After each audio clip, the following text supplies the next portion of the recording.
আলমারি গোছাতে গিয়ে পুরনো একটা ডায়েরি পেলাম। পাতা উল্টাতে গিয়ে আমার কলেজ জীবনের কিছু ছবি বের হলো। 18-19 বছর বয়সের ছবি, তখন আমি বেশ স্লিম আর সুন্দর ছিলাম। ছবিগুলো দেখে নস্টালজিক হয়ে পড়লাম। ছেলে পাশে এসে বসল, ছবিগুলো দেখতে লাগল। একটা ছবি হাতে নিয়ে সে অবাক হয়ে বলল, মা, এটা তোমার ছবি? আমি হাসতে হাসতে বললাম, হ্যাঁ, তোমার মায়ের যৌবনের ছবি। সে ছবিটা মনোযোগ দিয়ে দেখতে লাগল। তারপর আমার দিকে তাকিয়ে বলল, মা, এই ছবিতে তোমাকে দেখাচ্ছে আমার বয়সী কোনো মেয়ের মতো। আমি বললাম, তখন তো আমি তোমার বয়সীই ছিলাম। সে ছবিটা বুকের কাছে চেপে ধরে বলল, মা, এই ছবির মেয়েটাকে যদি আমি কোথাও দেখতাম, আমি নিশ্চয়ই প্রেমে পড়ে যেতাম। আমি লজ্জা পেয়ে বললাম, কি যে বলিস? সে গম্ভীর হয়ে বলল, না মা, আমি সত্যি বলছি। এই ছবির তুমি আর এখনকার তুমি, দুজনকেই আমি ভালোবাসি। আমার হৃদয়ে একটা অদ্ভুত কম্পন অনুভব করলাম। সে আরও বলল, মা, আমি তোমাকে শুধু মা হিসেবেই নয়, একজন নারী হিসেবেও ভালোবাসি। তুমি আমার স্ত্রী হয়ে যাও, আমি তোমাকে সেই যৌবনের মতোই সুন্দর রাখব। পুরনো ছবির গন্ধ আর তার কথার মিশ্রণে আমি হতবাক হয়ে গেলাম। এই গল্পটি সম্পূর্ণ শুনলে আপনাদের পানি অটোমেটিক বের হয়ে যাবে, সো যত দ্রুত সম্ভব হাতের কাছে টিস্যু নিয়ে বসে পড়ো। বিছানার চাদর যেন নষ্ট না হয় সেটা সম্পূর্ণ খেয়াল রাখার অনুরোধ জানিয়ে গল্পটি এখন শুরু করব। তার আগে সর্বশেষ অনুরোধ, দয়া করে এমন পানি বের করার গল্প নিয়মিত শুনতে আমাদের চ্যানেলটি সকলেই সাবস্ক্রাইব করুন। ধন্যবাদ। হ্যালো বন্ধুরা, আমার নাম মীরা আহমেদ। আমার বয়স 44 বছর। আমার স্বামীর নাম রাহুল আহমেদ, বয়স 46 বছর। আমাদের 2 সন্তান, রিয়াদ আর সানিয়া। রিয়াদ 20 বছর বয়সী, বিশ্ববিদ্যালয়ে পড়ে। সানিয়া 13 বছর বয়সী, মাধ্যমিক স্কুলে যায়। সেদিন বিকালবেলা পুরনো আলমারিটা পরিষ্কার করছিলাম। কত জিনিস জমেছিল। হঠাৎ একটা পুরনো ডায়েরি পেলাম। সেটা খুলে দেখি আমার কলেজ জীবনের স্মৃতি। 18 বছর বয়সের কিছু ছবি বের হল। দেখে অবাক হয়ে গেলাম, তখন আমি কত সুন্দর ছিলাম। চুল লম্বা, চেহারা ভরাট, চোখে স্বপ্ন। ছবিগুলো দেখতে দেখতে হারিয়ে গেলাম অতীতে। হঠাৎ রিয়াদ পাশে এসে বসল। মা, কি দেখছ? জিজ্ঞেস করল। আমার পুরনো ছবি একটা ছবি তার হাতে দিলাম। রিয়াদ ছবিটা দেখে অবাক হয়ে গেল। মা, এটা সত্যিই তুমি? কত সুন্দর লাগছে। হেসে বললাম, হ্যাঁ, তোমার মায়ের যৌবনকাল। রিয়াদ ছবিটা আরও কাছ থেকে দেখল। তারপর আমার দিকে তাকিয়ে বলল, মা, সত্যি বলছি, এই ছবিতে তোমাকে আমার বয়সী কোনো মেয়ের মতো লাগছে।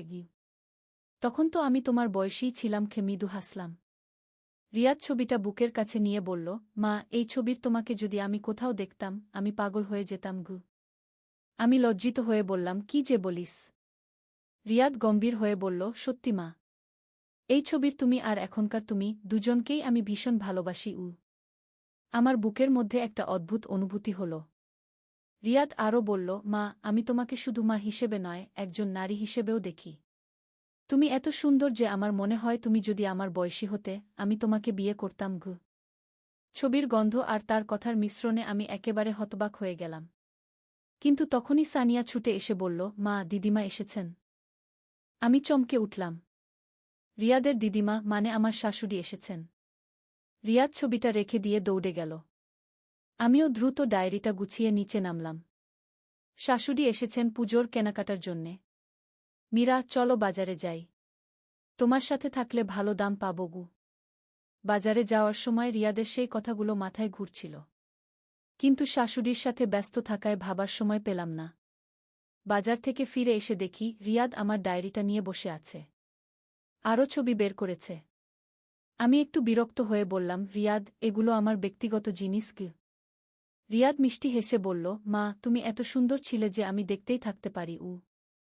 তার এই কথায় আবারও সেই অদ্ভুত অনুভূতি হল। কিন্তু এবার আমি নিজেকে সামলে নিলাম। খানা তৈরি করতে হবে। তুমি পড়তে বসো। রাতে খাওয়ার সময় রিয়াদ আবার সেই ছবির কথা তুলল। বাবা, মায়ের 18 বছর বয়সের একটা ছবি দেখেছি। কি সুন্দর। রাহুল হেসে বলল, হ্যাঁ, তোমার মাকে দেখেই তো আমি পাগল হয়েছিলাম। রিয়াদ বলল, বাবা, তুমি কি করে এত সুন্দর একটা মেয়েকে পেলে? ভাগ্য ভালো ছিল। রাহুল আমার দিকে তাকিয়ে হাসল। কিন্তু রিয়াদ আরও বলল, বাবা, আমার যদি তোমার মতো ভাগ্য থাকত, আমিও মায়ের মতো একটা মেয়েকে বিয়ে করতাম। এই কথায় রাহুল একটু অবাক হল। আমিও একটু অস্বস্তি বোধ করলাম। রাতে শোয়ার সময় রাহুল আমাকে বলল, মীরা, রিয়াদ কেন এমন কথা বলছে? ছেলেমানুষি। বড় হলে ঠিক হয়ে যাবে কি, এই বলে বিষয়টা এড়িয়ে গেলাম। পরের দিন সকালে রিয়াদ আমাকে বলল, মা, আমি তোমার সেই ছবিটা ফ্রেম করে রাখতে চাই। কেন? অবাক হয়ে জিজ্ঞেস করলাম। কারণ তুমি খুব সুন্দর। আমি চাই সবাই জানুক আমার মা কত সুন্দর গো। তার এই নিরীহ কথায় আমার মন খারাপ লাগল। হয়তো আমি ভুল বুঝেছিলাম। ছেলে শুধু গর্ব করতে চায়।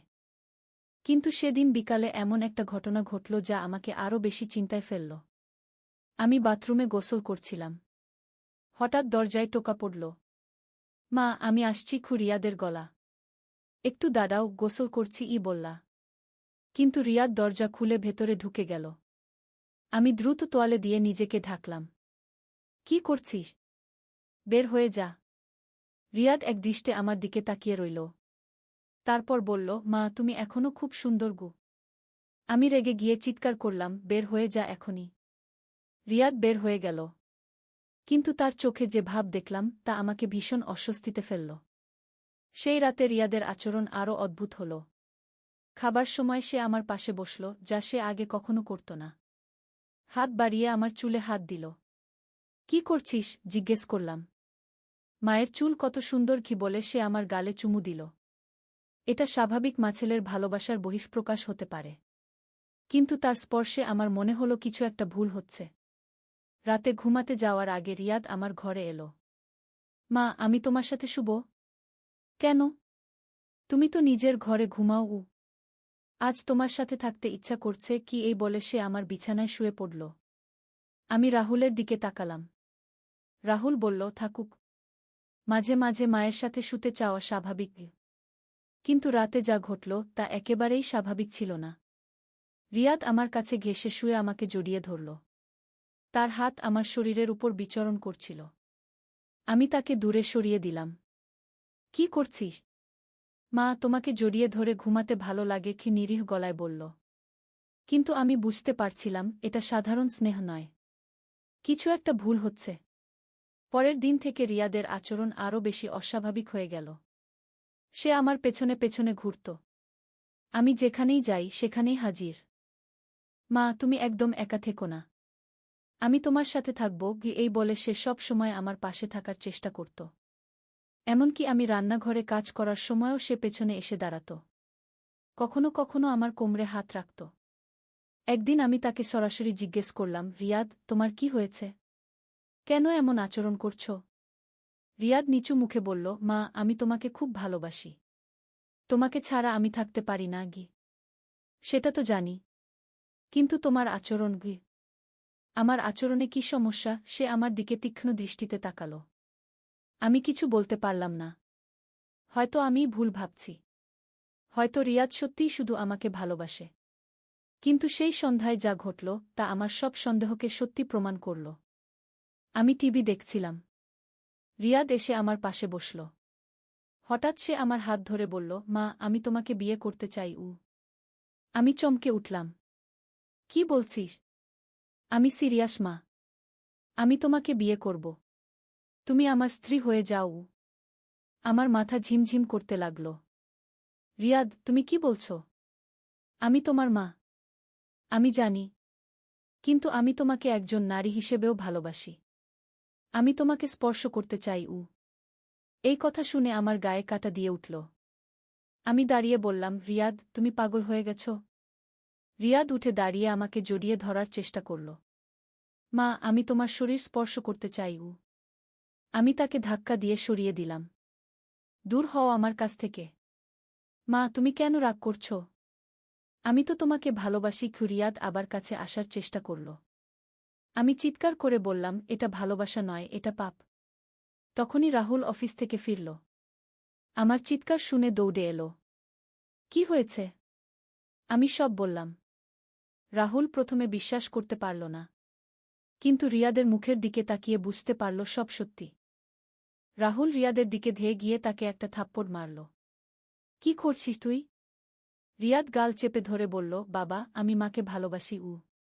এটা ভালোবাসা নয়, এটা অসুস্থতা। রাহুল চিৎকার করল।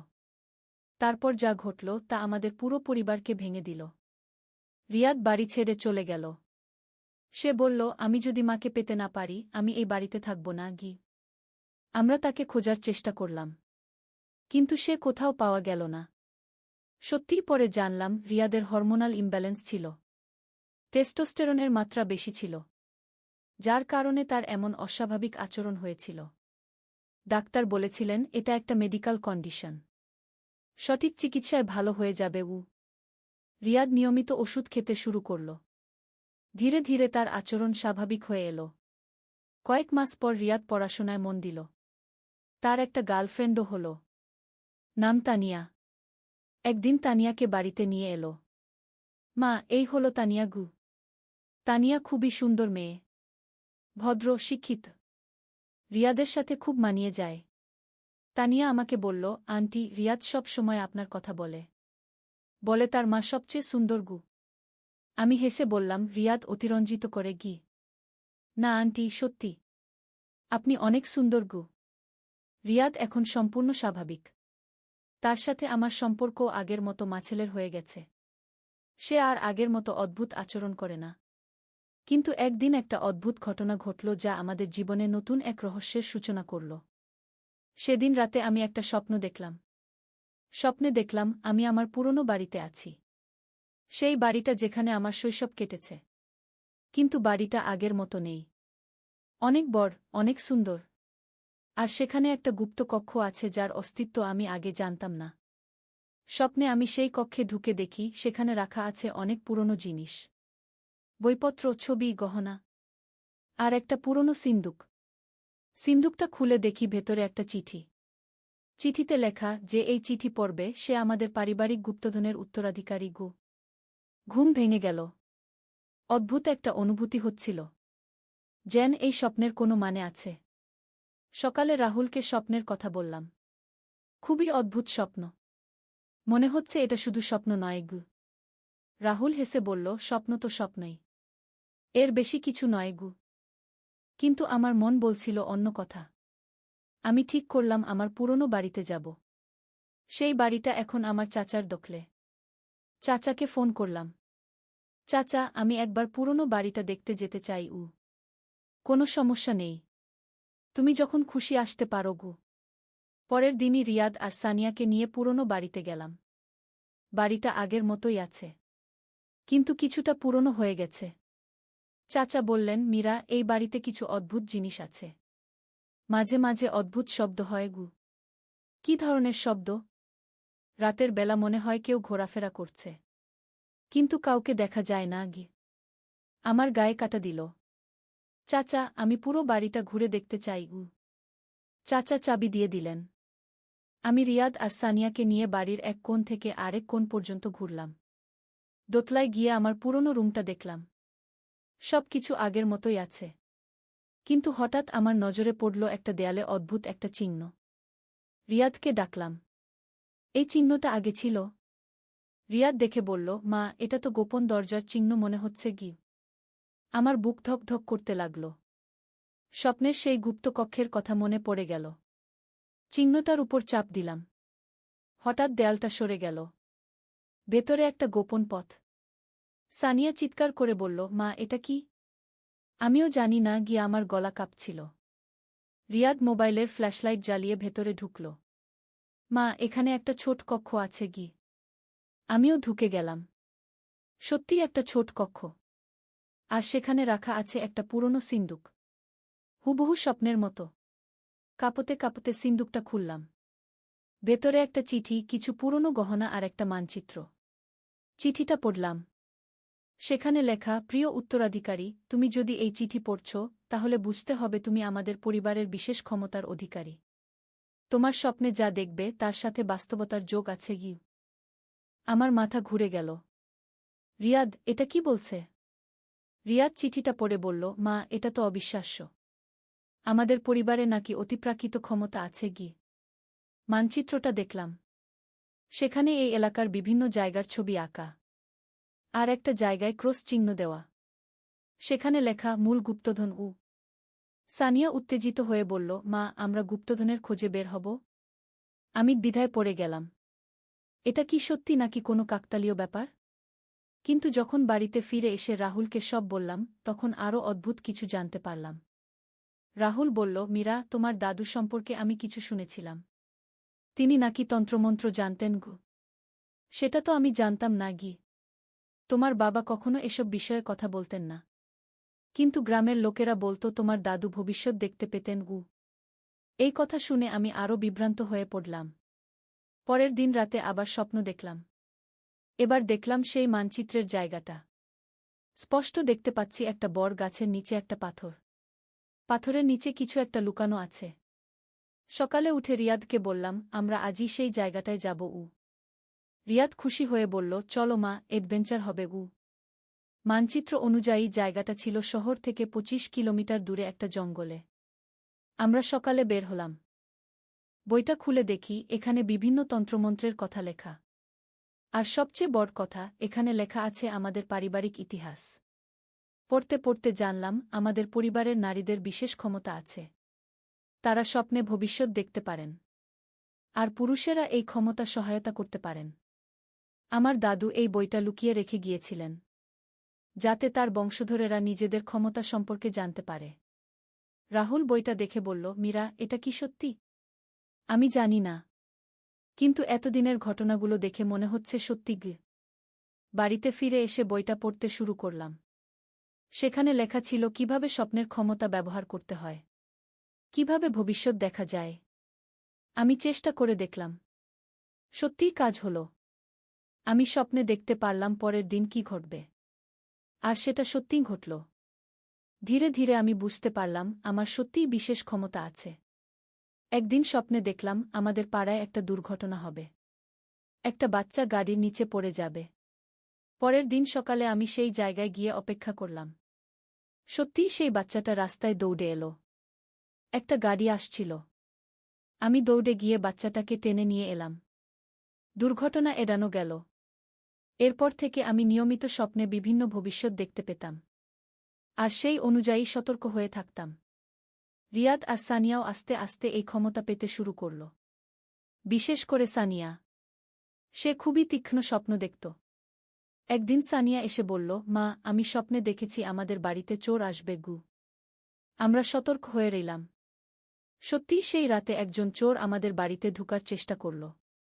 কিন্তু আমরা প্রস্তুত থাকায় তাকে ধরে ফেললাম।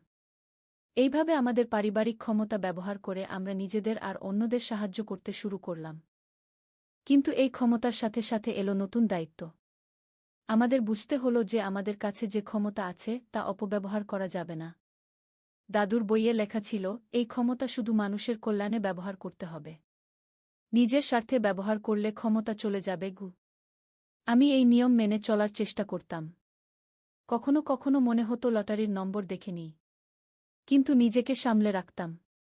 একদিন আমার এক প্রতিবেশী এসে বলল, মীরা, শুনেছি তুমি স্বপ্নে সত্যি দেখতে পাও। আমার মেয়ে হারিয়ে গেছে। তুমি কি বলতে পারবে সে কোথায়? আমি দ্বিধায় পড়ে গেলাম। লোকে জানতে পারলে তো আরও সমস্যা হবে। কিন্তু একটা বাচ্চা হারিয়ে গেছে। মায়ের কষ্ট দেখে আমি রাজি হয়ে গেলাম। সেই রাতে স্বপ্নে চেষ্টা করলাম। দেখতে পেলাম মেয়েটা শহরের এক বস্তিতে আছে। কিছু খারাপ লোক তাকে ধরে রেখেছে। পরের দিন পুলিশকে খবর দিলাম। পুলিশ গিয়ে মেয়েটাকে উদ্ধার করে আনল। এই ঘটনার পর আমার খ্যাতি ছড়িয়ে পড়ল। লোকে আমার কাছে আসতে শুরু করল বিভিন্ন সমস্যার সমাধানের জন্য। আমি যতটা পারতাম সাহায্য করতাম।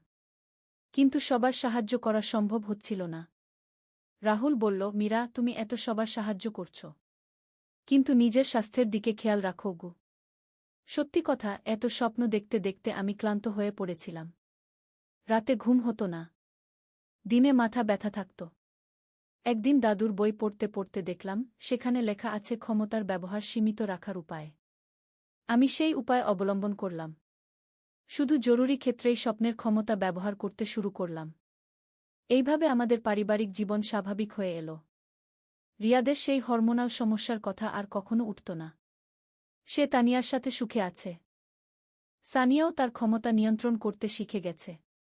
সে শুধু পরীক্ষার আগে স্বপ্নে দেখে নিয়ে কি প্রশ্ন আসবে। একদিন তানিয়া আমাকে বলল, আন্টি, আমি আর রিয়াদ বিয়ে করতে চাই। আমি খুশি হয়ে বললাম, আমাদের আপত্তি নেই গু। রিয়াদ আর তানিয়ার বিয়ে হল। বিয়ের আগে আমি স্বপ্নে দেখে নিয়েছিলাম তাদের দাম্পত্য জীবন সুখের হবে। বিয়ের পর রিয়াদ আলাদা বাড়িতে চলে গেল। কিন্তু প্রতিদিনই আমাদের সাথে যোগাযোগ রাখে। একবার তানিয়া গর্ভবতী হল। আমি স্বপ্নে দেখলাম তাদের একটা ছেলে হবে। আর সেই ছেলেরও আমাদের পারিবারিক ক্ষমতা থাকবে। সত্যিই একটা সুন্দর ছেলে হল। নাম রাখলাম অর্ক। অর্ক যখন ৩ বছর বয়সে তখন থেকেই তার মধ্যে অদ্ভুত লক্ষণ দেখা গেল। সে খেলার ছলে এমন সব কথা বলত যা পরে সত্যি হয়ে যেত। একদিন অর্ক বলল, দাদি, কাল বৃষ্টি হবে। পরের দিন সত্যিই বৃষ্টি হল, যদিও আবহাওয়ার পূর্বাভাসে রৌদ্রোজ্জ্বল দিনের কথা বলা হয়েছিল।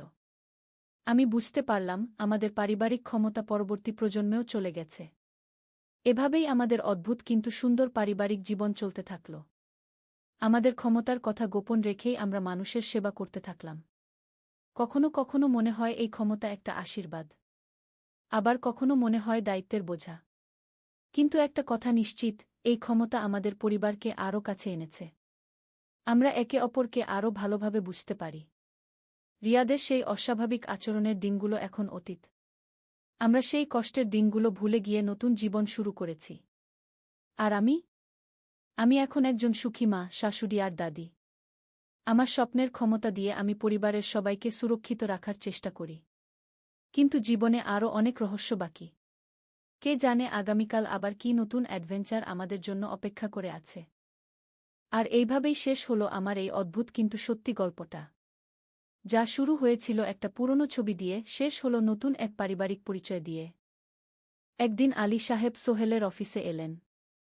সোহেল তাকে দেখে অবাক হয়ে গেল। স্যার, আপনি এখানে? হ্যাঁ সোহেল, তোমার অফিস একবার দেখতে চাইলাম। খুব সুন্দর হয়েছে গু। আলী সাহেব পুরো অফিস ঘুরে দেখলেন। কর্মচারীদের সাথে কথা বললেন। তারপর সোহেলের রুমে এসে বসলেন। সোহেল, তুমি অনেক দূর এসেছ।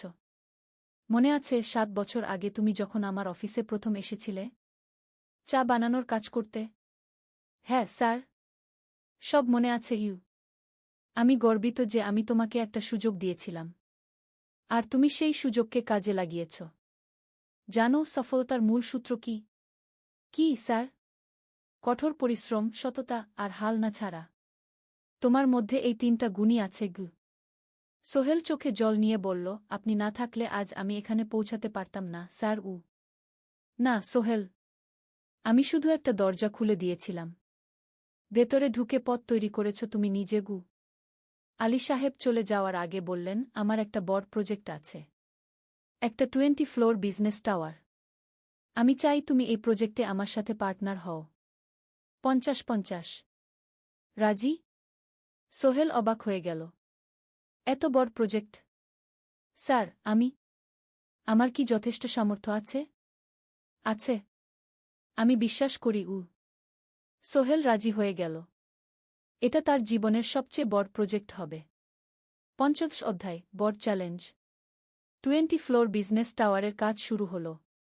এটা সোহেলের জীবনের সবচেয়ে বড় চ্যালেঞ্জ। প্রজেক্টের বাজেট প্রায় ১০ করোড় টাকা। সোহেলকে ৫ করোড় টাকা ইনভেস্ট করতে হবে। সোহেল তার সব সঞ্চয়ে, ব্যাংক লোন আর কিছু ইনভেস্টর থেকে টাকা জোগাড় করল। এটা একটা বিশাল ঝুঁকি। যদি প্রজেক্ট ব্যর্থ হয়, সব শেষ। মিনা চিন্তিত ছিল। সোহেল, এত বড় ঝুঁকি নেওয়া ঠিক হবে? মিনা, জীবনে বড় কিছু করতে হলে ঝুঁকি নিতে হয়। আমি এই সুযোগ হাতছাড়া করতে চাই না গিয়ে। কিন্তু যদি কিছু ভুল হয়? ভুল হবে না। আমি আলী সাহেবের সাথে আছি। উনি আমাকে গাইড করবেন। প্রজেক্ট শুরু হল। প্রথম ৬ মাস সব ভালোই চলছিল। কাজ সময়মতো হচ্ছে, বাজেট ঠিক আছে। কিন্তু ৭ মাসের মাথায় একটা বড় সমস্যা দেখা দিল। একজন প্রধান ইনভেস্টর হঠাৎ তার টাকা ফেরত চাইলেন। তিনি অন্য একটা জরুরি কাজে টাকা লাগবে বলে জানালেন। ১ করোড় টাকা ফেরত দিতে হবে। সোহেল বিপদে পড়ে গেল। ১ করোড় টাকা এখন কোথায় পাবে? প্রজেক্টে সব টাকা ঢেলে দিয়েছে। সে আলী সাহেবের সাথে কথা বলল। আলী সাহেব বললেন, চিন্তা করো না, আমি ব্যবস্থা করছি। কিন্তু আলী সাহেবও বড় একটা প্রজেক্টে আটকে আছেন। তার হাতে লিকুইড ক্যাশ নেই। সোহেল অন্য ব্যাংক থেকে লোন নেওয়ার চেষ্টা করল। কিন্তু ব্যাংক বলল ইতিমধ্যে তার অনেক লোন আছে, নতুন লোন দিতে পারবে না। সোহেল রাতে ঘুমাতে পারছিল না। খাওয়া দাওয়া বন্ধ করে দিয়েছিল। মিনা তাকে দেখে খুব চিন্তিত হয়ে গেল। সোহেল, প্লিজ নিজেকে এভাবে শেষ করে ফেলো না। কোনো একটা রাস্তা বের হবেই কি। কিন্তু সোহেল কোনো রাস্তা দেখতে পাচ্ছিল না। ইনভেস্টর 15 দিন সময় দিয়েছে। 15 দিনের মধ্যে টাকা ফেরত না দিলে তিনি আইনি ব্যবস্থা নেবেন। 10 দিন কেটে গেল। সোহেল কোনো সমাধান খুঁজে পেল না। সে প্রায় হাল ছেড়ে দিয়েছিল। 11 দিনের দিন একটা অপ্রত্যাশিত ঘটনা ঘটল। জাহিদ ভাই, সোহেলের পুরনো সহকর্মী, তার অফিসে এলেন। জাহিদ ভাই এখন একটা রিয়েল এস্টেট কোম্পানিতে সিনিয়র ম্যানেজার। সোহেল, আমি তোমার সমস্যার কথা শুনেছি গু। হ্যাঁ ভাই, আমি বিপদে পড়েছি গু। আমি তোমাকে সাহায্য করতে চাই। আমার কিছু সঞ্চয় আছে, 5 লাখ টাকা। তুমি নাও। সোহেল চোখে জল নিয়ে বলল, ভাই আমি কিছু বলার দরকার নেই। তুমি আমাকে অনেক কিছু শিখিয়েছ। তোমার কাছ থেকে পরিশ্রম আর সততা শিখেছি। এখন আমার পালা তোমাকে সাহায্য করার। জাহিদ ভাই চলে যাওয়ার পর আরও দুজন এলো। একজন সোহেলের পুরনো ক্লায়েন্ট, আরেকজন তার কর্মচারী। দুজন মিলে আরও 8 লাখ টাকা দিল। করিম মামা 20 লাখ টাকা ব্যবস্থা করলেন। তার কিছু বন্ধুদের কাছ থেকে ধার করে। মিনা তার সব গয়না বিক্রি করে 10 লাখ টাকা দিল। সবাই মিলে প্রায় 45 লাখ টাকা জোগাড় হল। বাকি 65 লাখ টাকা সোহেল তার অফিসের সব অ্যাসেট বিক্রি করে আর একটা প্রাইভেট ফিন্যান্স কোম্পানি থেকে উচ্চ সুদে লোন নিয়ে ব্যবস্থা করল। ঠিক 14 দিনের দিন সোহেল ইনভেস্টরকে 1 করোড় টাকা ফেরত দিল। ইনভেস্টর টাকা নিয়ে চলে গেলেন। সোহেল তার অফিসে ফিরে এসে চেয়ারে বসে কাঁদল। এত চাপ, এত টেনশন, সব যেন একসাথে বের হয়ে এলো। মিনা এসে তাকে জড়িয়ে ধরল। আমরা পেরেছি সোহেল, আমরা পেরেছি গু। ষোড়শ অধ্যায়, পুনরুদ্ধার। এই ঘটনার পর সোহেল আরও সাবধান হয়ে গেল। সে বুঝল ব্যবসায় শুধু সাহস নয়, বুদ্ধিও লাগে।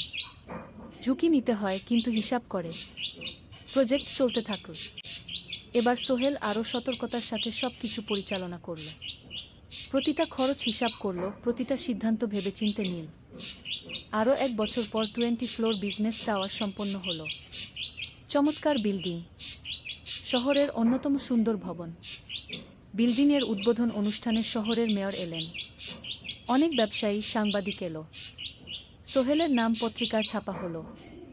স্বপ্নের শহরে এক তরুণ উদ্যোক্তার সফলতার গল্প। প্রজেক্ট থেকে সোহেলের লাভ হল প্রায় 2 করোড় টাকা। এই টাকা দিয়ে সে সব ঋণ শোধ করল। জাহিদ ভাইয়ের টাকা ফেরত দিল। করিম মামার ঋণ শোধ করল। যারা সাহায্য করেছিল সবাইকে টাকা ফেরত দিল। মিনার জন্য নতুন গয়না কিনে আরও সুন্দর। তার মাকে গ্রামে একটা নতুন পাকা বাড়ি বানিয়ে দিল। মা কাঁদতে কাঁদতে বললেন, তোর বাবা বেঁচে থাকলে কত খুশি হতো। তুই আমার সব স্বপ্ন পূরণ করেছিস। সোহেল নিজেদের জন্য একটা ফ্ল্যাট কিনে, 4 রুমের ফ্ল্যাট, সমুদ্রের কাছে। এখন আর ভাড়া বাড়িতে থাকতে হয় না। সপ্তদশ অধ্যায়, প্রতিদান। সোহেল এখন একজন প্রতিষ্ঠিত উদ্যোক্তা। কিন্তু সে তার শেখ ভোলেনি। যে গ্রাম থেকে সে এসেছে, যারা তাকে সাহায্য করেছে, কাউকেই ভোলেনি। সে তার গ্রামে একটা স্কুল বানিয়ে দিল। সোহেল ফাউন্ডেশন স্কুল কো গরিব ছেলেমেয়েরা ফ্রিতে পড়তে পারবে। ভালো শিক্ষক নিযোগ দিল। ভালো পড়াশোনার ব্যবস্থা করল। শহরে একটা ফ্রি মেডিকেল ক্লিনিক খুলল। গরিব মানুষরা ফ্রিতে চিকিৎসা পাবে।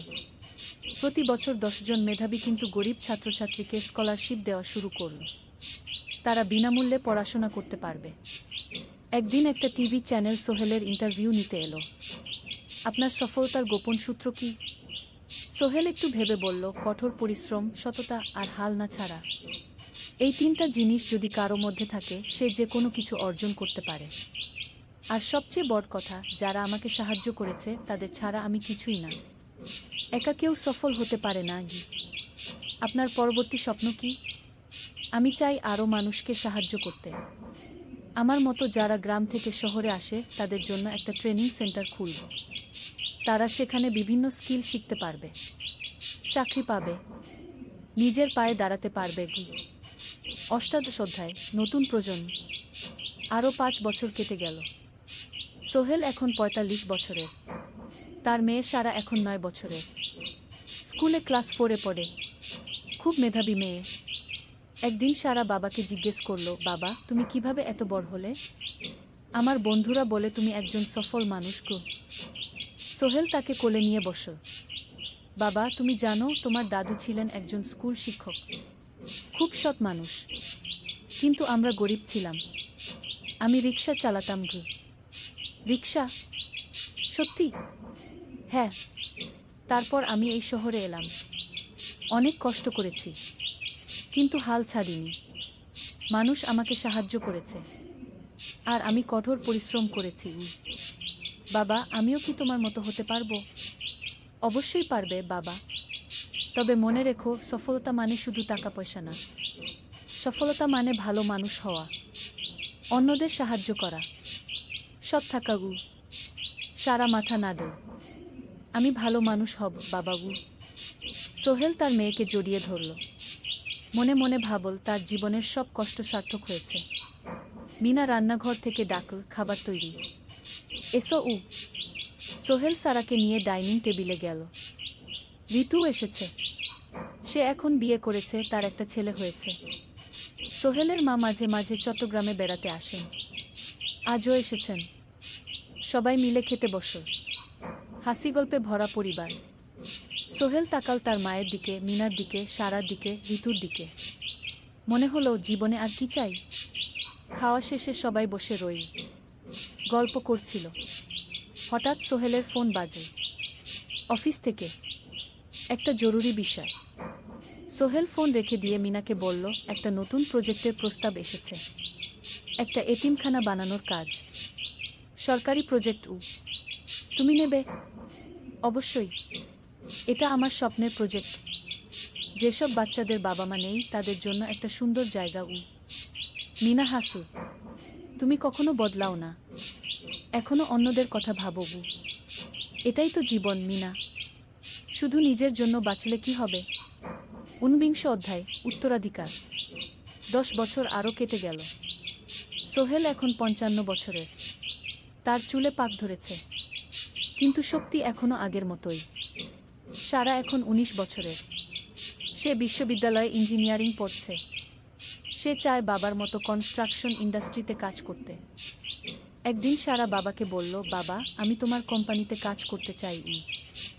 এখনো তো তোর পড়াশোনা বাকি। জানি, কিন্তু আমি এখন থেকেই শিখতে চাই। ছুটির দিনে তোমার সাথে সাইটে যেতে চাই। দেখতে চাই কিভাবে কাজ হয়। সোহেল খুশি হয়ে গেল। তার মেয়ে তার পথ অনুসরণ করতে চায়। ঠিক আছে, কিন্তু শর্ত হলো, তোকে সবকিছু নিজ থেকে শিখতে হবে। কোনো স্পেশাল ট্রিটমেন্ট পাবি না। আমি তো তাই চাই বাবাগু। সারা তার বাবার সাথে কাজ শিখতে শুরু করল। সে দেখল কিভাবে শ্রমিকরা কাজ করে, কিভাবে ম্যাটেরিয়াল বাছাই করতে হয়, কিভাবে একটা প্রজেক্ট ম্যানেজ করতে হয়। সোহেল তাকে কোনো সহজ পথ দিল না। সারাকেও সবার মতো কষ্ট করতে হলো। সাইটে রোদে দাঁড়িয়ে থাকতে হলো। শ্রমিকদের সাথে কথা বলতে হলো। কিন্তু সারা হাল ছাড়ল না। সে তার বাবার মেয়ে। পরিশ্রম করতে জানে। 3 বছর পর সারা গ্রাজুয়েট হলো। সে সোহেলের কোম্পানিতে জুনিয়র প্রজেক্ট ম্যানেজার হিসেবে যোগ দিল। সোহেল ধীরে ধীরে সারাকে বড় দায়িত্ব দিতে শুরু করল। সারা তার বাবার মতোই সৎ, পরিশ্রমী। 20 অধ্যায়, সমাপ্তি নয়, নতুন শুরু। আরও 5 বছর পর। সোহেল এখন 7 বছরের। সে সিদ্ধান্ত নিল, এবার অবসর নেওয়ার সময় এসেছে। কোম্পানির দায়িত্ব সারাকে দেবে। একটা অনুষ্ঠান করা হলো। সোহেল আনুষ্ঠানিকভাবে কোম্পানির চেয়ারম্যান পদ থেকে অবসর নিল। সারা হলো নতুন ম্যানেজিং ডিরেক্টর। সোহেল তার বক্তব্যে বলল, আমি যখন এই শহরে এসেছিলাম, আমার পকেটে ছিল মাত্র 5,000 টাকা। একটা ছোট্ট ব্যাগ, আর অনেক স্বপ্ন। আজ 40 বছর পর আমি পেছনে ফিরে তাকাই, দেখি একটা দীর্ঘ পথ। সেই পথে অনেক কষ্ট ছিল, অনেক বাধা ছিল, কিন্তু ছিল অনেক ভালোবাসাও, অনেক মানুষের সাহায্যও। আমি বিশ্বাস করি, সফলতা একা আসে না। এটা আসে অনেক মানুষের সমর্থন, ভালোবাসা আর বিশ্বাস নিয়ে। আমি যা কিছু অর্জন করেছি, তা আমার একার না। এটা আমার পরিবারের, আমার কর্মচারীদের, আমার বন্ধুদের, সবার আজ আমি আমার মেয়ে সারার হাতে এই দায়িত্ব তুলে দিচ্ছি। আমি জানি সে আমার চেয়ে ভালো করবে, কারণ সে শিখেছে আমার ভুল থেকে, আমার অভিজ্ঞতা থেকে। অনুষ্ঠান শেষ হলো, সবাই চলে গেল।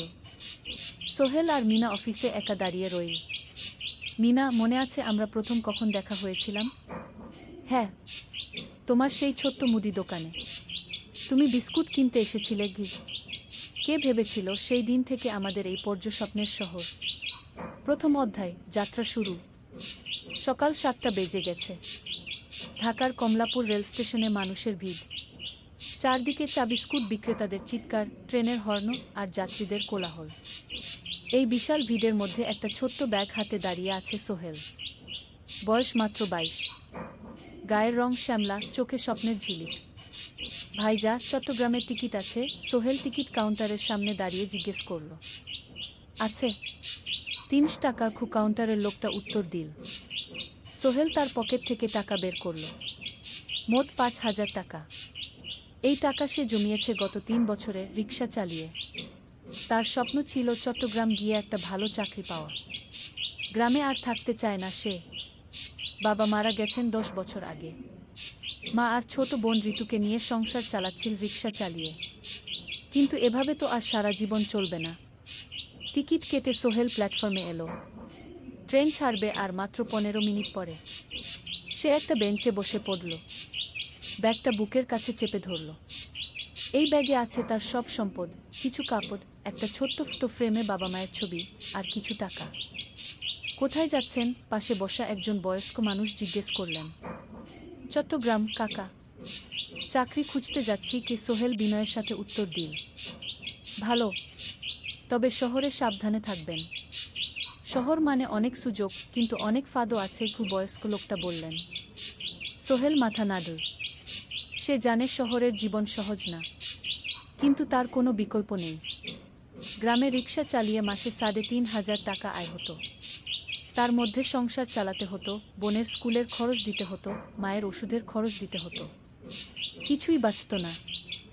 আর এই জীবন থেকে বেরোনোর একটাই পথ, শহরে গিয়ে ভালো কাজ খুঁজে নেওয়া। সোহেল মনে মনে ভাবল তার বাবার কথা। বাবা ছিলেন একজন স্কুল শিক্ষক। খুব সৎ মানুষ ছিলেন। সবসময় বলতেন, সোহেল, তুই লেখাপড়া শিখে বড় মানুষ হবি। আমাদের পরিবারে আর কেউ বড় চাকরি করেনি, তুই করবি। কিন্তু বাবা যখন মারা গেলেন তখন সোহেল মাত্র এসএসসি পরীক্ষা দিয়েছে। ফলাফল ভালো হয়েছিল, জিপিএ অর্ধচতুর। কিন্তু বাবার মৃত্যুর পর আর পড়া হলো না। পরিবারের দায়িত্ব নিতে হলো। ট্রেন ছাড়ল। সোহেল জানালার পাশে বসে বাইরে তাকাল। ধানক্ষেত, নদী, ছোট ছোট গ্রাম, সব পেছনে ফেলে ট্রেন এগিয়ে চল। সোহেলের মনে হলো সে যেন তার পুরনো জীবনটাকেও পেছনে ফেলে আসছে। ট্রেনে একজন হকার এসে চা বিক্রি করছিল। সোহেল একটা চা কিনল। 10 টাকা। চা খেতে খেতে সে ভাবছিল, চট্টগ্রাম পৌঁছে কি হবে? করিম মামা তাকে সাহায্য করবেন তো? চাকরি পাওয়া যাবে তো? করিম মামা আসলে সোহেলের খুব দূর সম্পর্কের মামা। সোহেলের দাদির বোনের ছেলে। অনেক বছর আগে গ্রাম ছেড়ে চট্টগ্রামে চলে গিয়েছিলেন। সেখানে একটা কনস্ট্রাকশন কোম্পানিতে কাজ করেন। বছরে একবার দুবার গ্রামে আসতেন। গত বছর যখন এসেছিলেন তখন সোহেলের মাকে বলেছিলেন সোহেলকে চট্টগ্রাম পাঠান, আমি একটা কাজের ব্যবস্থা করে দেব। সেই কথাতেই ভরসা করে সোহেল আজ এই যাত্রা। দ্বিতীয় অধ্যায়, নতুন শহর। চট্টগ্রাম পৌঁছাতে প্রায় 6 ঘন্টা লেগে গেল। দুপুর 1টা বাজে। সোহেল স্টেশন থেকে বের হয়ে শহরের রাস্তায় দাঁড়াল। কি বিশাল শহর! এত গাড়ি, এত মানুষ। চারদিকে উঁচু উঁচু বিল্ডিং, দোকানপাট, মানুষের ভিড়। সোহেল কিছুক্ষণ দাঁড়িয়ে থাকল সব কিছু দেখতে দেখতে। তার মনে হচ্ছিল সে যেন অন্য কোনো পৃথিবীতে এসে পড়েছে। তার পকেটে একটা ছোট্ট কাগজ আছে। সেখানে লেখা একটা ঠিকানা, করিম মিয়া, বাড়ি নং 23, রোড নং 5, আগ্রাবাদ, চট্টগ্রামকে। সোহেল একটা রিক্সা ডাকল। কত নেবেন আগ্রাবাদ যেতে? 50 টাকা। সোহেল রিক্সায় উঠল। রাস্তার দুধারে দোকান, মার্কেট, অফিস, সব কিছু দেখতে দেখতে সে অবাক হয়ে গেল। এত বড় শহর, এত কিছু। গ্রামের সেই ছোট্ট বাজারের সাথে কোনো তুলনাই হয় না। প্রায় আধা ঘন্টা পর রিকশা একটা পুরনো বাড়ির সামনে থামল। 3 তলা বাড়ি, কিন্তু রং উঠে গেছে। সিঁড়ি দিয়ে উঠে 3য় তলায় করিম মামার ফ্ল্যাটে নক করল। দরজা খুলল এক মধ্যবয়সী মহিলা। কে? আসসালামু আলাইকুম আপা, আমি সোহেল, নোয়াখালীর গ্রাম থেকে এসেছি। করিম মামা বাড়িতে আছেন? মহিলা তাকে মাথা থেকে পা পর্যন্ত দেখল। করিম তো অফিসে গেছে। তুমি কে? কোথা থেকে এসেছ? সোহেল সব খুলে বলল। মহিলা তাকে ভেতরে ঢুকতে দিল। বসো। করিম সন্ধ্যায় ফিরবে গু। ফ্ল্যাটটা ছোট, 2টো রুম, একটা ছোট্ট রান্নাঘর আর একটা বাথরুম। কিন্তু সোহেলের কাছে খুব সুন্দর লাগল। গ্রামের সেই টিনের ঘরের চেয়ে তো অনেক ভালো। মহিলা তার নাম জানাল সালমা, করিম মামার স্ত্রী। তাদের 2টো ছেলে, একজন ক্লাস 8-এ পড়ে, আরেকজন ক্লাস 5-এ। খেয়েছো? সালমা আপা জিজ্ঞেস করল। না আপা গু। অপেক্ষা করো, ভাত আছে, মাছ আছে, খাও। সোহেল প্রথমে রাজি হতে চাইল না, কিন্তু খুব খিদে পেয়েছিল। সকাল থেকে শুধু একটা চা আর বিস্কুট খেয়েছে। খাওয়া দাওয়ার পর সোহেল বসে রইল। সালমা আপা তাকে গল্প করতে লাগে। তোমার মা কেমন আছেন? তোমার বোন? ভালো আছে আপা, মার একটু গেটে বাত আছে, ওষুধ খাচ্ছেন। বোন স্কুলে পড়ে কু। তুমি কি করতে চাও এখানে? চাকরি খুঁজছি আপা, যে কোনো কাজ করব। বাসায় মা আর বোনকে টাকা পাঠাতে হবে। সালমা আপা মাথা নাড়ল। করিম তোমার জন্য কিছু একটা করবে, সে ভালো মানুষকে। সারাদিন অপেক্ষা করু সোহেল। সন্ধ্যা 6টায় করিম মামা ফিরলেন। 50-এর কাছাকাছি বয়স, কালো রঙের প্যান্ট শার্ট পরা, হাতে একটা ব্যাগ। আরে সোহেল, কবে এলি? করিম মামা খুশি হয়ে বললেন। আজ সকালে মামা গি। করিম মামা তাকে জড়িয়ে ধরলেন। অনেকদিন পর দেখলাম। কেমন আছিস? ভালো আছি মামা গি। ভালো করেছিস এসে। এখানে অনেক সুযোগ আছে, তোর জন্য একটা কাজের ব্যবস্থা করে দেব। তবে প্রথমে কয়েকদিন এখানে থাক, শহরটা একটু চিনে নে, তারপর কাজে যোগ দিবি। সোহেলের মনে আসার আলো জ্বল। সে ভাবল হয়তো তার ভাগ্য এবার পাল্টাবে। 3য় অধ্যায়, প্রথম চাকরি। 1 সপ্তাহ পরে করিম মামা সোহেলকে তার কোম্পানিতে নিয়ে গেলেন। কোম্পানির নাম আলামিন কনস্ট্রাকশন। অফিসটা শহরের কেন্দ্রে, 5 তলা একটা বিল্ডিংয়ের দোতলায়। মালিক আলী সাহেব, 50-এর কাছাকাছি বয়স, মোটা চেহারা, চোখে সোনার ফ্রেমের চশমা। বড়লোক মানুষ, কিন্তু খুব কড়া। এই ছেলেটাকে কি কাজে লাগাবেন? আলী সাহেব করিম মামাকে জিজ্ঞেস করলেন। স্যার, ও আমার আত্মীয়, গ্রাম থেকে এসেছে, খুব পরিশ্রমী, যে কোনো কাজে লাগাতে পারেন। আলী সাহেব সোহেলের দিকে তাকালেন। তুমি কি পড়েছ? স্যার, এসএসসি পাস, জিপিএ অর্ধচতু। হুম, ভালো। কম্পিউটার চালাতে পারো? না স্যার, পারি না, কিন্তু শিখতে চাই। আলী সাহেব একটু ভাবলেন। ঠিক আছে, তোমাকে অফিসের কাজে রাখব, ফাইল গুছানো, চা বানানো, কাগজপত্র নিয়ে যাওয়া, না এসব। মাসে 5,000 টাকা। রাজি আছো?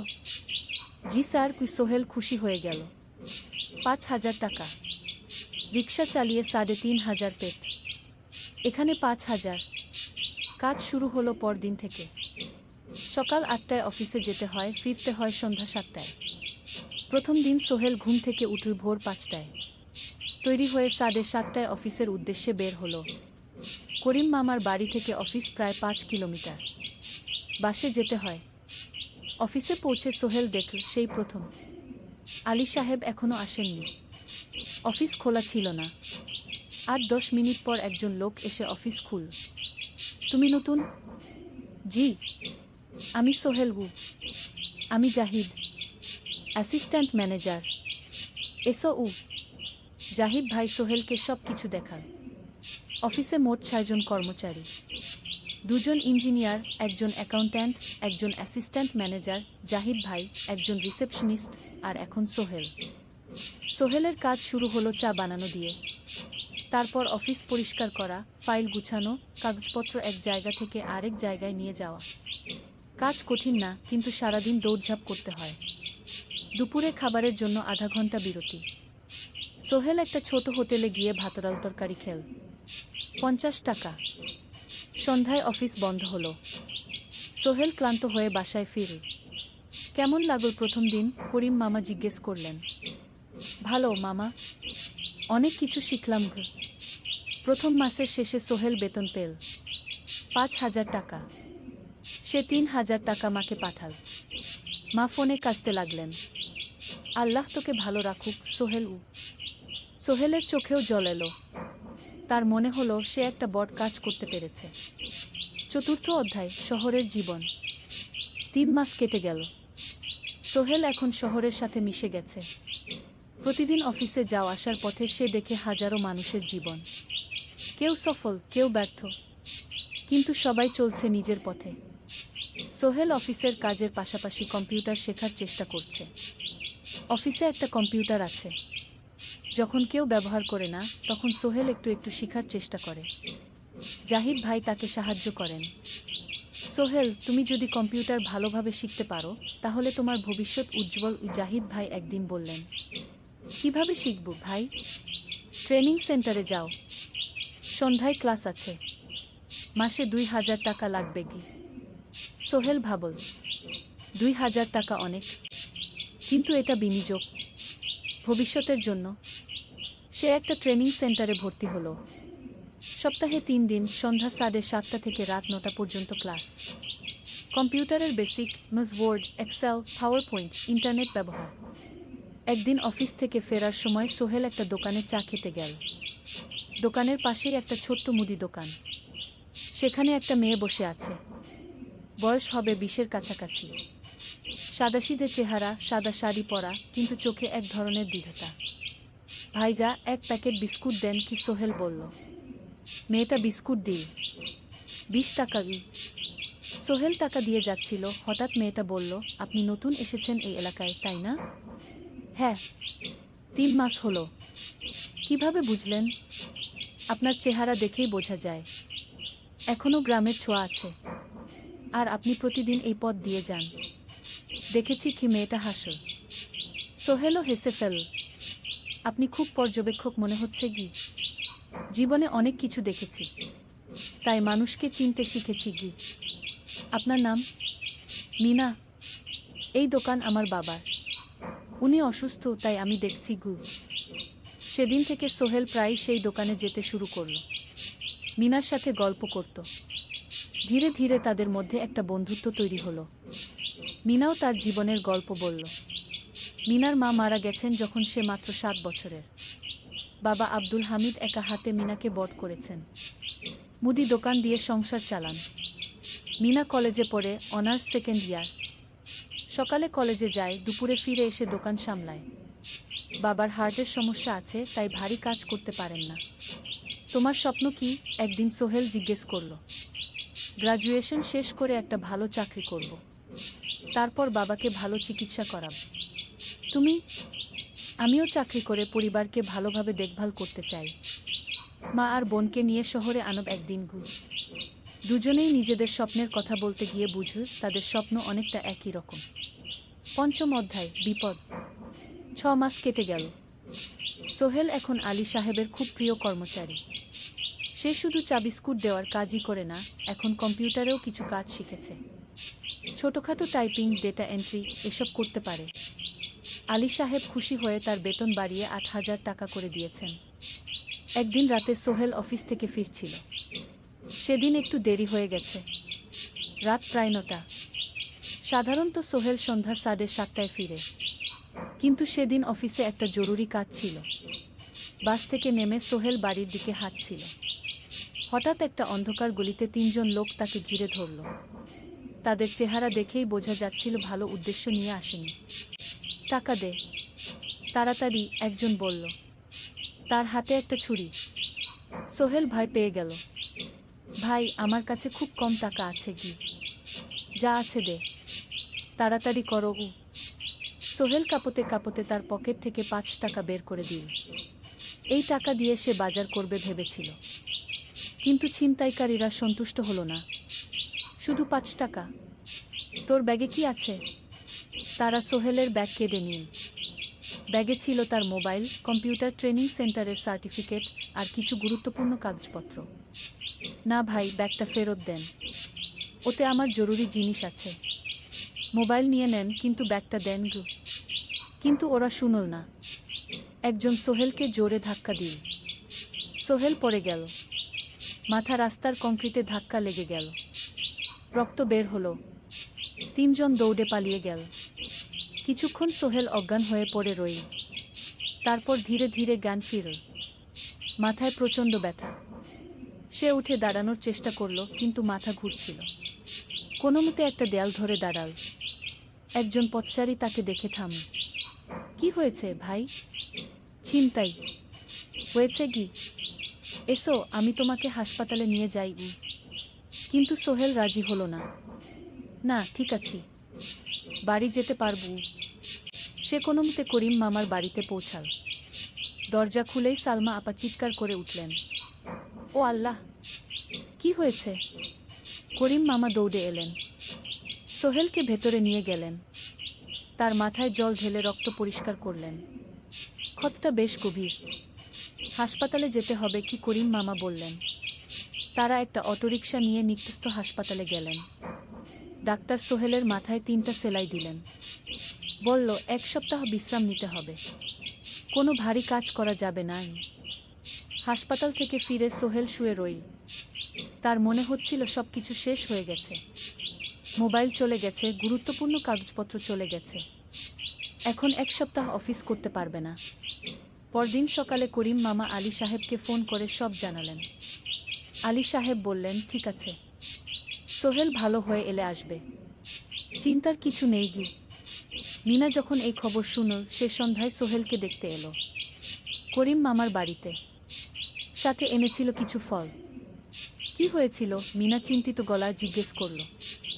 সোহেল সব বলল। মিনা রেগে গেল। এই শহরে এখন অনেক অপরাধ বেড়ে গেছে, পুলিশ কিছু করে না। তুমি পুলিশে রিপোর্ট করেছ? না, লাভ নেই। তবুও করা উচিত। তোমার মোবাইলটা হয়তো খুঁজে পাওয়া যাবে কি। করিম মামা সোহেলকে নিয়ে পুলিশ স্টেশনে গেলেন। জেনারেল ডায়েরি করলেন। কিন্তু পুলিশ খুব একটা আশা দিল না। দেখি কিছু করা যায় কিনা গু। সোহেল বুঝল মোবাইল আর ফিরবে না। সেই ১ সপ্তাহ সোহেলের জীবনের সবচেয়ে কঠিন সময় ছিল। সে শুধু শারীরিকভাবেই ক্ষতিগ্রস্ত হয়নি, মানসিকভাবেও ভেঙে পড়েছিল। প্রতি রাতে দুঃস্বপ্ন দেখত। সেই ৩ জন ছিনতাইকারীর মুখ ভুলতে পারছিল না। মিনা প্রায় প্রতিদিন আসত। তাকে সাহস দিত, তুমি হাল ছেড়ো না সোহেল, জীবনে এরকম খারাপ সময় আসে, কিন্তু এটা কাটিয়ে ওঠাই হলো আসল বীরত্ব। সোহেলের মা গ্রাম থেকে ফোন করতেন, করিম মামার মোবাইল থেকে। তুই ভালো আছিস তো?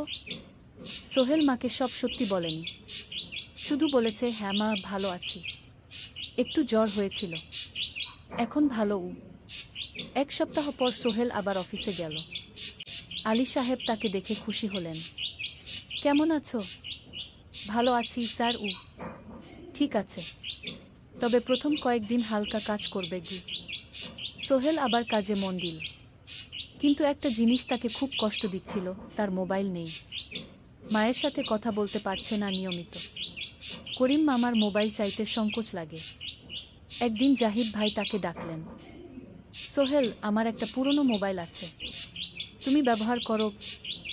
না ভাই, আমি নাও, আমার কাজে লাগছে না, তুমি রাখো গু। সোহেল কৃতজ্ঞতায় প্রায় কেঁদে ফেল। ধন্যবাদ ভাই। মোবাইল পেয়ে সোহেল প্রথমেই মাকে ফোন করল। মা খুব খুশি হলেন। এতদিন ফোন করিসনি কেন? মা, মোবাইলটা নষ্ট হয়ে গিয়েছিল, নতুন নিয়েছি। মায়ের গলায় স্বস্তি ফুটে উঠল। ৬ষ্ঠ অধ্যায়, নতুন সুযোগ। আরও ৩ মাস কেটে গেল। সোহেল পুরোপুরি সুস্থ হয়ে গেছে। তার জীবন আবার স্বাভাবিক হয়ে এসেছে। সে এখন কম্পিউটার ট্রেনিং শেষ করেছে, সার্টিফিকেট পেয়েছে। কিন্তু একটা ঘটনা তার জীবনে বড় পরিবর্তন নিয়ে এলো। একদিন সকালে আলী সাহেব তাকে ডাকলেন। সোহেল বসো। সোহেল বসো। মনে একটু ভয় লাগছিল। আলী সাহেব কি তাকে বকবেন? সোহেল, তুমি তো এখন কম্পিউটার চালাতে পারো? জি স্যার, একটু একটু শিখেছি। ভালো। আমি তোমার কাজ দেখছি। তুমি খুব পরিশ্রমী। আর সৎ। আমাদের কোম্পানিতে এরকম মানুষের দরকার। সোহেল কিছু বুঝতে পারছিল না। আমি তোমাকে একটা সুযোগ দিতে চাই। আমাদের কোম্পানি একটা ট্রেনিং প্রোগ্রাম চালু করছে নতুন কর্মচারীদের জন্য। 6 মাসের কোর্স। কম্পিউটার অ্যাকাউন্টিং, ভবন নির্মাণের হিসাব নিকাশ, প্রজেক্ট ম্যানেজমেন্ট সব শিখবে। কোম্পানি সব খরচ দেবে। ট্রেনিংয়ের সময় তোমার বেতনও চলবে। রাজি আছো? সোহেল বিশ্বাস করতে পারছিল না। স্যার, সত্যি? আমাকে এত বড় সুযোগ দিচ্ছেন? হ্যাঁ। তুমি ভালো ছেলে, পরিশ্রমী। আমি তোমাকে এগিয়ে দিতে চাই। ভবিষ্যতে তুমি এই কোম্পানির একজন গুরুত্বপূর্ণ কর্মচারী হবে। সোহেল কৃতজ্ঞতায় প্রায় কেঁদে ফেলল। ধন্যবাদ স্যার। আমি কঠোর পরিশ্রম করব। আমি জানি। সেদিন সন্ধ্যায় সোহেল মিনার দোকানে গেল। মিনাকে খবরটা দিল। মিনা খুব খুশি হলো। তার চোখে জল এসে গেল। তুমি পারবে সোহেল। আমি জানি। সোহেল তার মা আর বোনকেও ফোন করে খবরটা দিল। মা কাঁদতে লাগলেন। তোর বাবা বেঁচে থাকলে কত খুশি হতো। ট্রেনিং শুরু হলো পরের মাস থেকে। প্রতিদিন সকালে 3 ঘন্টা ক্লাস, তারপর বাকি সময় অফিসের কাজ। ক্লাসে 5 জন নতুন কর্মচারী। সবাই তরুণ, উৎসাহী। শিক্ষক ছিলেন একজন অভিজ্ঞ ইঞ্জিনিয়ার। নাম রহিম স্যার। তিনি খুব ভালোভাবে সব কিছু বুঝাতেন। কম্পিউটার অ্যাকাউন্টিং, এক্সেলের জটিল ক্যালকুলেশন, প্রজেক্টের বাজেট তৈরি, সময় ব্যবস্থাপনা সব। সোহেল পুরো মনোযোগ দিয়ে শিখতে লাগল। সন্ধ্যায় বাড়ি ফিরে প্র্যাকটিস করত। করিম মামার ছেলের কাছ থেকে একটা ল্যাপটপ ধার নিত কখনো কখনো। 6 মাস পরে ট্রেনিং শেষ হলো। সবাই সার্টিফিকেট পেল। আলী সাহেব একটা অনুষ্ঠান করলেন। সোহেল সেরা পারফর্মার হিসেবে একটা বিশেষ পুরস্কার পেল, 5,000 টাকা বোনাস। আলী সাহেব ঘোষণা করলেন, সোহেল, আজ থেকে তুমি আমাদের জুনিয়র অ্যাকাউন্ট অ্যাসিস্ট্যান্ট। তোমার বেতন 15,000 টাকা। সোহেল অবাক হয়ে গেল। 8,000 থেকে 15,000, প্রায় দ্বিগুণ। সেদিন রাতে সোহেল ঘুমাতেই পারল না। খুশিতে, উত্তেজনায় তার চোখে ঘুম নেই। সে ভাবল তার জীবন কিভাবে বদলে যাচ্ছে। 2 বছর আগে যে রিক্সা চালাত, আজ সে একটা নামকরা কোম্পানির অ্যাকাউন্ট অ্যাসিস্ট্যান্ট। 7ম অধ্যায়, প্রেম ও প্রস্তাব। 1.5 বছর হয়ে গেল সোহেলের চট্টগ্রাম আসার। সে এখন একজন সফল যুবক। তার মা গ্রামে খুব খুশি। প্রতি মাসে সোহেল 10,000 টাকা পাঠায়। ছোট বোন ঋতু এখন কলেজে ভর্তি হয়েছে সোহেলের পাঠানো টাকায়। মায়ের চিকিৎসাও ভালোভাবে হচ্ছে। মিনার সাথে সোহেলের সম্পর্ক এখন আর শুধু বন্ধুত্ব নয়। দুজন দুজনকে ভালোবাসে। কিন্তু কেউ কাউকে সরাসরি বলার সাহস পায়নি। প্রতিদিন দেখা হয়, গল্প হয়, কিন্তু সেই একটা কথা বলা হয়ে ওঠে না। একদিন শুক্রবার ছুটির দিন। সোহেল মিনাকে বলল, আজ কি একটু ঘুরতে যাবে? কোথায়? পতেঙ্গা বিচ। তুমি কি কখনো গেছো? না। কিন্তু আমার দোকান। শুক্রবার। তোমার বাবা সামলাবে। মিনা রাজি হয়ে গেল। দুপুরে দুজনে বাস নিয়ে পতেঙ্গা গেল। সমুদ্র দেখে মিনা অবাক হয়ে গেল। কি সুন্দর। দুজনে বালিতে বসল। ঢেউয়ের শব্দ শুনতে শুনতে গল্প করছিল। হঠাৎ সোহেল বলল, মিনা, তোমার সাথে কিছু বলার ছিল। বলো। সোহেল একটা লম্বা শ্বাস নিল। তুমি জানো আমি তোমাকে ভালোবাসি। মিনা হাসল। তার চোখ ভিজে গেল। জানি। আমিও তোমাকে ভালোবাসি সোহেল। সোহেল অবাক হয়ে গেল। সত্যি? হ্যাঁ। অনেক দিন ধরেই জানি। তুমি আমার জীবনে এসে সব কিছু বদলে দিয়েছ। তোমার সাথে থাকলে আমার মনে হয় আমি যে কোনো কিছু করতে পারব। দুজনে কিছুক্ষণ চুপ করে বসে রইল। সমুদ্রের ঢেউ এসে পায়ে লাগছিল। সূর্য পশ্চিমে ঢলে পড়ছে। আকাশ লালকুমলা হয়ে গেছে। কিন্তু আমার বাবার সাথে কথা বলতে হবে, কি মিনা বলল।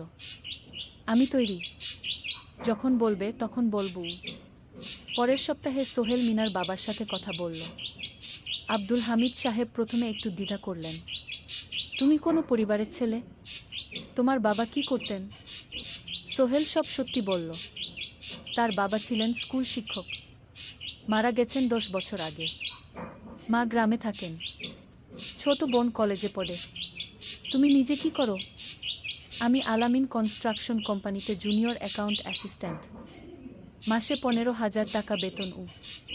আব্দুল হামিদ সাহেব ভাবলেন, তারপর বললেন, দেখো মিনা আমার একমাত্র সন্তান, তার মা নেই।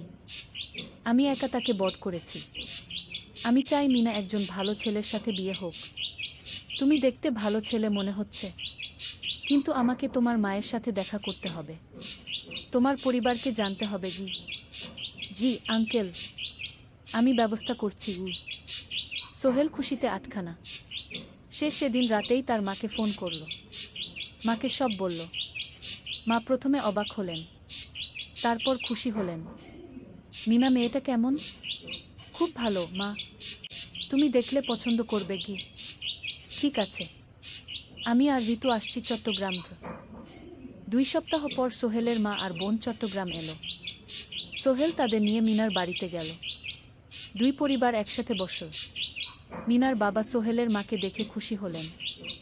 সোহেলের মা সহজ সরল ভদ্রমহিলা। আপনার ছেলে খুব ভালো, মিনা তাকে পছন্দ করে। আমিও রাজি গো, আব্দুল হামিদ সাহেব বললেন। আমার সোহেল সৎ ছেলে, মিনাকে খুব ভালোবাসে। আমি জানি ও মিনাকে সুখে রাখবে। কি সোহেলের মা বললেন। বিয়ের তারিখ ঠিক হলো 3 মাস পর। এই 3 মাসে সোহেল যথেষ্ট টাকা জমাবে। বিয়ে হবে সাদামাটা কিন্তু সুন্দর। 8ম অধ্যায়, নতুন পথ। 3 মাস কেটে গেল দ্রুত। সোহেল প্রতিদিন কঠোর পরিশ্রম করছিল। অফিসে তার কাজের প্রশংসা হচ্ছে। আলী সাহেব তাকে এখন ছোটখাটো প্রজেক্টের হিসাব দেখতে দিচ্ছেন। সোহেল তার সঞ্চিত টাকা দিয়ে বিয়ের আয়োজন করল। বিয়ে হলো মিনার বাড়ির কাছের একটা কমিউনিটি সেন্টারে। খুব বেশি লোক আসেনি, 2 পরিবারের আত্মীয় স্বজন আর অফিসের কয়েকজন সহকর্মী। কিন্তু অনুষ্ঠান ছিল খুব সুন্দর। সোহেল যখন মিনাকে বিয়ের পোশাকে দেখল, তার মনে হলো পৃথিবীর সবচেয়ে সুন্দর মেয়ে সে। লাল শাড়ি পরা, মুখে হালকা মেকআপ, কিন্তু তার স্বাভাবিক সৌন্দর্য ছিল আসল। বিয়ের পর সোহেল একটা ছোট্ট ফ্ল্যাট ভাড়া নিল। 2 রুমের ফ্ল্যাট, মাসে ভাড়া 5,000 টাকা। মিনা এখনও তার পড়াশোনা চালিয়ে যাচ্ছে। আরও 1 বছর বাকি গ্রাজুয়েশন শেষ হতে। সোহেলের মা আর বোন গ্রামে ফিরে গেল। মা বলে গেলেন, সোহেল, মিনাকে ভালো রাখিস। মেয়েরা অনেক ত্যাগ করে সংসার করতে গু। জানি মা গু। নতুন জীবন শুরু হলো। সোহেল সকালে অফিসে যায়, সন্ধ্যায় ফেরে। মিনা সকালে কলেজে যায়, দুপুরে ফিরে রান্না করে, ঘর গোছায়। সন্ধ্যায় দুজনে একসাথে বসে পড়াশোনা করে, গল্প করে, টিভি দেখে। জীবন সুন্দর ছিল, কিন্তু চ্যালেঞ্জও ছিল। মাসিক খরচ, ভাড়া 5,000, বাজার 3,000, বিদ্যুৎ গ্যাস 1,000, মায়ের জন্য 5,000, মিনার কলেজের খরচ 1,200। মোট প্রায় 14,000 টাকা। বাঁচা তো মাত্র 1,000 খানেক। কিন্তু সোহেল হাল ছাড়ল না। সে সন্ধ্যায় একটা কম্পিউটার ট্রেনিং সেন্টারে পার্ট টাইম পড়ানো শুরু করল। সপ্তাহে 3 দিন 2 ঘন্টা করে। এতে মাসে আরও 3,000 টাকা আসতে লাগল। মিনাও বসে থাকল না। সে বাড়িতে বসে কয়েকজন স্কুলের ছাত্রছাত্রীকে টিউশন পড়াতে শুরু করল। মাসে 2,000 টাকা আয়। এভাবে কেটে গেল 6 মাস। দুজন মিলে পরিবার চালাচ্ছে, স্বপ্ন দেখছে। একদিন সোহেল বলল, মিনা, আমি একটা নতুন স্বপ্ন দেখছি গু। কি? আমি নিজে একটা ছোট্ট কনস্ট্রাকশন কোম্পানি খুলতে চাই। ছোট ছোট প্রজেক্ট নেব, বাড়ি মেরামত, ছোট বিল্ডিং বানানো, এসব গু। তোমার কি যথেষ্ট অভিজ্ঞতা আছে? আছে। আমি 2 বছর ধরে এই কাজের সাথে জড়িত। অনেক কিছু শিখেছি। আর আলী সাহেবও আমাকে সাহায্য করবেন গি। কিন্তু টাকা কোথায়? কোম্পানি খুলতে তো অনেক টাকা লাগবে গি। আমি জমাচ্ছি। আরও 1 বছর কাজ করব, তারপর চেষ্টা করব। মিনা তাকে সমর্থন দিল। তুমি পারবে, তোমার মধ্যে সেই শক্তি আছে গি। 9ম অধ্যায়, চ্যালেঞ্জের সময়। কিন্তু ভাগ্য সবসময় অনুকূলে থাকে না। সোহেল যখন স্বপ্ন দেখছিল নিজের কোম্পানি খোলার, তখনই একটা বড় সমস্যা এলো। আলী সাহেবের কোম্পানি একটা বড় প্রজেক্ট পেয়েছিল, একটা 10তলা বিল্ডিং বানানোর কাজ। কিন্তু প্রজেক্টের প্রধান ইনভেস্টর হঠাৎ পালিয়ে গেল। তিনি কোম্পানির কাছ থেকে প্রায় 50 লাখ টাকা নিয়ে গেছেন, কিন্তু কাজ শেষ হয়নি। কোম্পানি বড় ক্ষতির মুখে পড়ল। আলী সাহেব অনেক কর্মচারীকে ছাঁটাই করতে বাধ্য হলেন। প্রায় 10 জনকে চাকরি থেকে বাদ দিলেন। বাকিদের বেতন কমাতে হলো। সোহেলকে আলী সাহেব ডেকে বললেন, সোহেল, আমি তোমাকে রাখতে চাই। তুমি বিশ্বস্ত কর্মচারী, কিন্তু তোমার বেতন কমাতে হবে 15,000 থেকে 10,000 সোহেল মনে মনে চিন্তায় পড়ে গেল। 10,000 টাকায় সংসার চলবে কিভাবে? মায়ের খরচ, ভাড়া, বাজার সব মিলিয়ে তো 14,000 টাকা লাগে। কিন্তু সে কিছু বলল না। ঠিক আছে স্যার। বাড়ি ফিরে সোহেল মিনাকে সব বলল। মিনা চিন্তিত হয়ে গেল। এখন কি হবে? চিন্তা করো না, আমি পার্ট টাইম টিউশনির সময় বাড়াব, আর তুমিও বেশি করে টিউশন নাও। কিন্তু আমার তো পড়াশোনাও আছে গি। জানি, কিন্তু এখন এটাই করতে হবে গু। সোহেল সন্ধ্যায় আরও 2টো জায়গায় পার্ট টাইম কাজ খুঁজে। একটা দোকানের সন্ধ্যায় হিসাব দেখার কাজ পেল, মাসে 2,000 টাকা। আরেকটা জায়গায় সপ্তাহান্তে কম্পিউটার রিপেয়ারের কাজ পেল, মাসে 1,500 টাকা। মিনাও 3 জন নতুন স্টুডেন্ট নিল টিউশনে। তার আয় বাড়ল 2,000 থেকে 3,500-এ। কঠিন সময় ছিল। সোহেল সকাল 8টায় অফিসে যেত, সন্ধ্যা 6টায় ফিরত। তারপর একটু বিশ্রাম নিয়ে 7:30টায় বের হতো পার্ট টাইম কাজে। রাত 10টায় বাড়ি ফিরত। রবি সোমবার কম্পিউটার রিপেয়ারের কাজ। মিনাও সকালে কলেজে যেত, দুপুরে ফিরে রান্না করত, তারপর বিকেলে টিউশন পড়াত। রাতে খাওয়া দাওয়ার পর পড়াশোনা করত। দুজনেরই শরীর খারাপ হতে শুরু করল। সোহেল একদিন অফিসে অজ্ঞান হয়ে পড়ে গেল। ডাক্তার দেখাতে নিয়ে গেল। ডাক্তার বলল, অতিরিক্ত পরিশ্রম, শরীরে পুষ্টির অভাব, ঠিকমতো খাচ্ছেন না মনে হচ্ছে গি।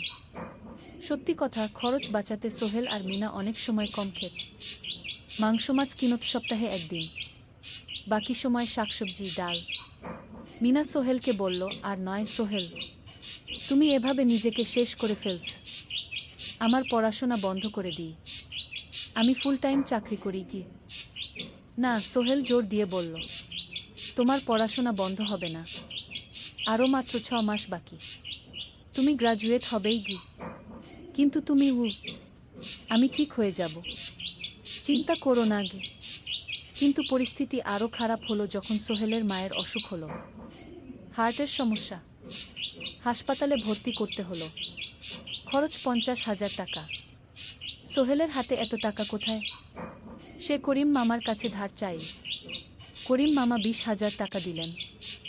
বাকি 30,000 টাকা সোহেল একটা এনজিও থেকে ঋণ নিল। সুদের হার মাসে 2%। মায়ের চিকিৎসা হলো, তিনি সুস্থ হয়ে গেলেন। কিন্তু সোহেল এখন ঋণের বোঝায় পড়ে গেল। প্রতি মাসে 3,000 টাকা করে কিস্তি দিতে হবে। সেই রাতে সোহেল আর মিনা বিছানায় শুয়ে কথা বলছিল। সোহেল বলল, মিনা, আমি মনে হয় ভুল করেছি। শহরে এসে বিয়ে করে তোমাকে কষ্টে ফেলেছি গি। মিনা তার হাত ধরল। না সোহেল, তুমি ভুল করনি। জীবনে এরকম খারাপ সময় আসে, কিন্তু এটা কাটিয়ে ওঠাই হলো আসল শক্তি। আমরা একসাথে আছি, একসাথে থাকব, সব কিছু ঠিক হয়ে যাবে। মিনার কথায় সোহেল একটু সাহস পেল। হ্যাঁ, হাল ছাড়া যাবে না। 10ম অধ্যায়, আলোর দিকে। 3 মাস পরে পরিস্থিতি একটু ভালো হতে শুরু করল। আলী সাহেবের কোম্পানি একটা নতুন প্রজেক্ট পেল, একটা স্কুল বিল্ডিং বানানোর কাজ। কোম্পানি আবার স্থিতিশীল হতে শুরু করল। আলী সাহেব সোহেলকে ডেকে বললেন, সোহেল, আমি তোমার কঠোর পরিশ্রম দেখেছি। খারাপ সময়েও তুমি কোম্পানি ছেড়ে যাওনি।